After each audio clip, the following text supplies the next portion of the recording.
welcome to CX Today. My name is Charlie, and today I'm delighted to be joined by Dave Michaels, lead analyst at talkingpoints.com. Dave, it's great to have you join us. How are you doing today? I'm doing well, thank you. Well, it's absolutely it's wonderful to have you with us. It's a very exciting topic that we're going to be talking about. It's kind of been murmurs of this on the precipice of the contact center space, with Microsoft going to go all in and kind of create this CCaaS solution, which it now has. I think my first question to you has got to be kind of, what are your impressions of this new Microsoft digital contact center platform solution? It's kind of hard to have an impression. It's more of a mystery or a puzzle. We're trying to figure out what exactly was announced, and I don't know if we even know the answer yet. It wasn't typical Microsoft, to be honest. They didn't really brief many of the analysts. I've only know of one person that got briefed. They announced it at Inspire, not an IT or developer conference or a contact center conference. They didn't do much fanfare. There was no press release. There hasn't really been any communication. And it's really a quiet time of year. Everyone's on summer vacation. So very unusual announcement actually coming out of Microsoft. And it's not quite the announcement we've been waiting for, right? We're all kind of waiting for, is Teams going to be a CCaaS story, the UCaaS, CCaaS combo? Everyone's kind of waiting for that to happen. They're not quite there yet. They're dancing around it. They've got Teams kind of in here somewhere. How it's integrated, if it's integrated, isn't really explained. It really seems to be a dynamic story, or the Microsoft Dynamics. A few months back, they announced Contact Center for Microsoft Dynamics, not for Teams. So more like Salesforce announcing a contact center for Salesforce. So it's in the CRM space. Now, clearly the intent would be to bring it more into UCaaS. I think everyone's kind of waiting for that to happen, but not yet. Instead, they're talking about the Azure Communication Services, or ACS, which are the APIs that power Teams. So it's kind of a mystery. How close is this to Teams? How close is it to Dynamics? They've got the Power BI platform in here, and the main star of the announcement is their Nuance acquisition. And Nuance, great conversational AI platform. We've known them for years. Got acquired by Microsoft last year, but when it got acquired, it was all about healthcare. And Nuance kind of disappeared from conversation, lack of a better term. And so it's kind of hey, welcome back. It's great to see Nuance back. And so it's kind of, what exactly is here? It's not quite clear. And even the Nuance part of it is the new part of Nuance that we didn't really know before the acquisition. So it's quite a few pieces here that are coming together, and we're not quite sure how. Yeah, it's very interesting that you say that, because obviously in the announcement there was reference to Teams and Power BI and Nuance, as you say, but the more kind of the details of how they'll work together and in what capacity each of those platforms will be embedded, as you say, is a little bit of a mystery right now.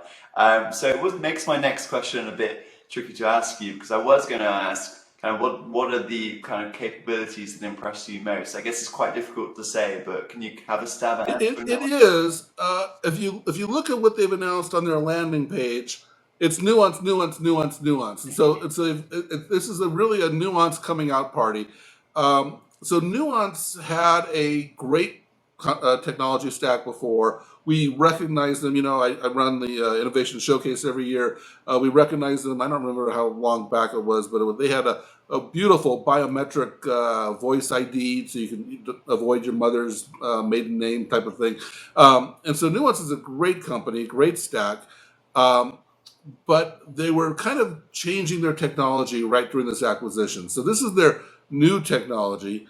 So it's a little bit, unproven, but I suspect it's the next generation. So it should be pretty good. And a great conversational AI platform. Now, there's a lot of confusion in the contact center space right now. It's just at CCW week a few weeks ago. Enterprise Connect. any conversation you have with a contact center vendor right now, it takes approximately 30, maybe 45 seconds until you're talking AI. And it's pretty easy to conclude that the contact center is all about AI.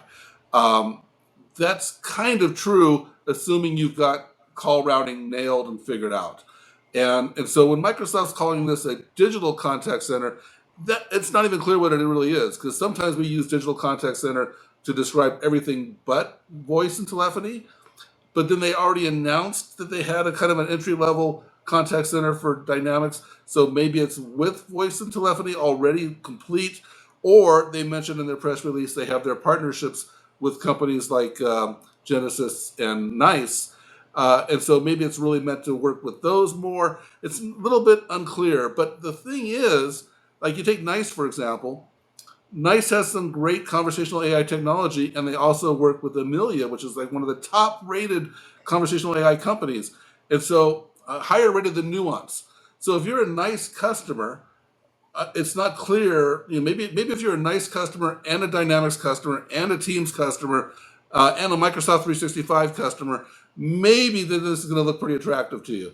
But if you're looking for just the conversational AI piece, you might want to look at Nice and Amelia, for example. It's not really quite clear what's going to stand out in this stack.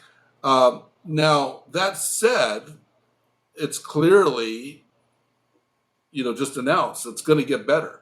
And that's the way Microsoft tends to work. I mean, when you look at Teams, when it was first announced, it was pretty bare bones and simple and was lacking a lot of really core important features, which it ended up getting over the next few years.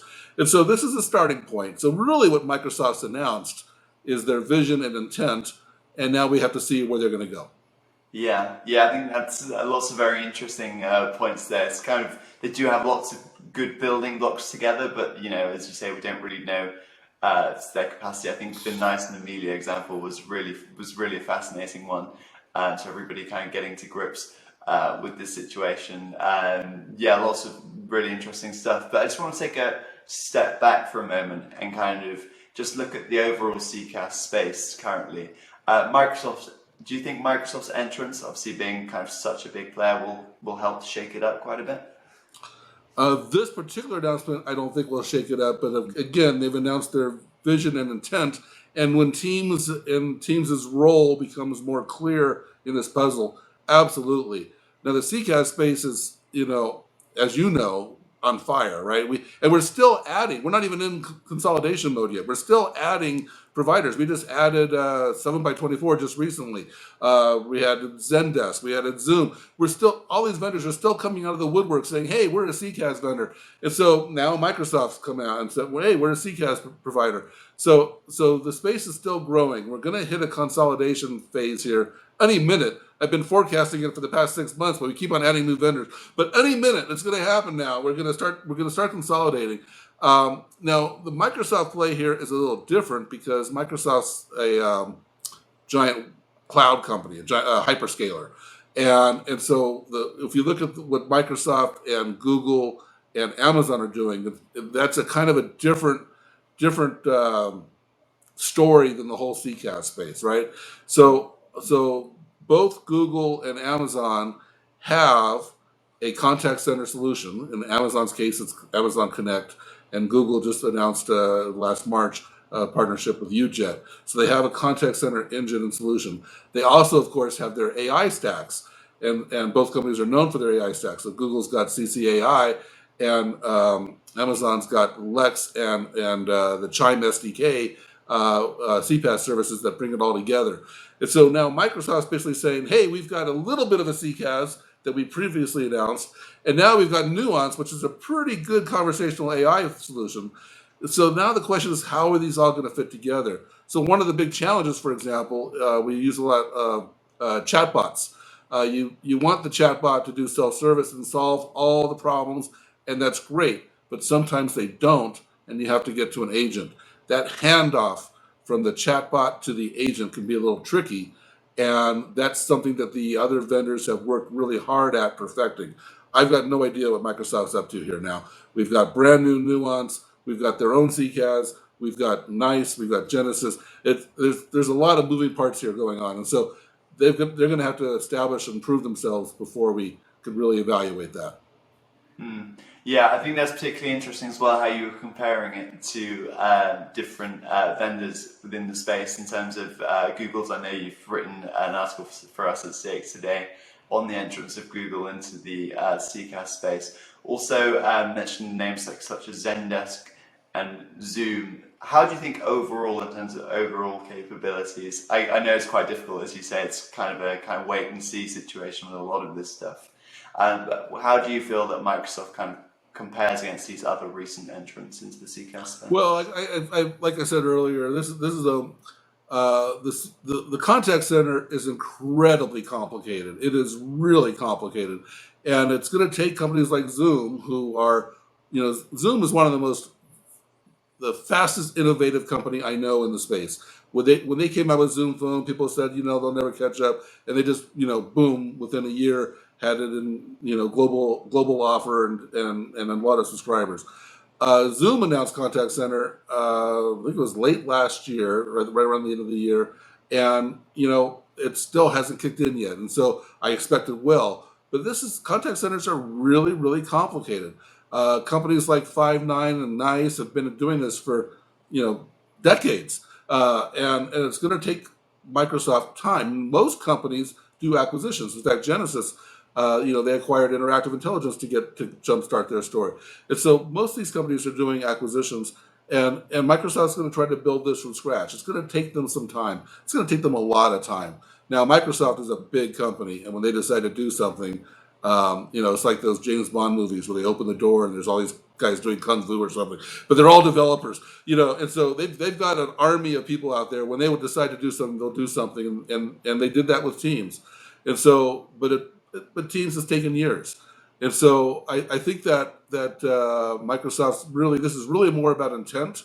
I think the next shoe to drop is going to be where Teams fits in this more clearly, and also where Microsoft 365 fits in this more clearly, because that's primary path to market. We're already subscribing to Microsoft 365, so let's adopt Teams. So will this fit into that? Because they haven't done that with telephony, for example. So lots of questions, but it'll definitely, as it matures and as Microsoft does its thing, like they always do, it will definitely shake up the space. And I said there's going to be a big consolidation, and I don't know when that's going to occur. Any minute now, I'm expecting it, but there's going to be a consolidation occurring. And with Microsoft in the room, it's going to be a bigger consolidation. Yeah, it's going to be a very interesting path into the future for sure. I think, as you say, we were all expecting, as you said, the kind of Teams CCaaS kind of merger from Microsoft. I'm sure that's to come also. Maybe the Power BI is also another interesting angle to add into the mix. And then, as you said, a lot of it's currently on Nuance. There's a lot of building blocks. Great building blocks that Microsoft has to play. It's just kind of building those into one coherent solution, I suppose. But yeah, Dave, I could speak to you for ages about all this stuff. Lots of really interesting insight that you've shared with us. So thank you very much for joining us today. My pleasure. Thank you for having me. Yes, and thank you for everybody for watching too. Bye for now.